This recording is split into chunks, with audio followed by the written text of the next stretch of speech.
నాకు ఎవరు వెనక ముందు లేరు. అయిన తర్వాత అన్ని చూసి వచ్చిన. ఇట్లాంటి వల్ల ఏదో బాగా జరుగుతుందనే నమ్మకంతో వచ్చిన.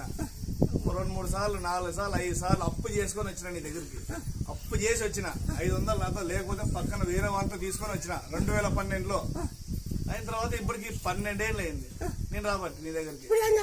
నేనా సంపాదించిన, నేను ఒక స్థలము సంపాదించిన, నాకు సంతానం లేకపోతే సంతానం ఇచ్చినావు, నా కుటుంబం బాగుంది, నేను ఒక స్థాయిలో నిలబడినాను.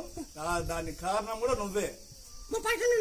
నమ్మలేదు నువ్వు 5-6 సార్లు పిలవకపోతే నమ్మతారా ఎవరన్నా? అప్పులు చేసుకుని వచ్చింటారు చాలా మంది, అప్పులు చేసుకుని వస్తారు. ఇప్పుడు నమ్మకం, ఒక తల్లి నమ్మకం అనే దైవంతో వచ్చినాం మేము. 5-6 సార్లు పిలిస్తే మాకేమనిపిస్తుంది? అన్ని పనికిరాని మాటలు ఇవన్నీ. ఈ రోజుల్లో దేవుడు లేడు, దైవం లేదు, ఎవరు లేరు. అందరూ మనం అనుకుంటే అందరూ ఉంటారు అనే మాట నాకు తెలిసిపోయింది. ఏ రోజైతే ఆ నిమ్మ పండు ఇచ్చి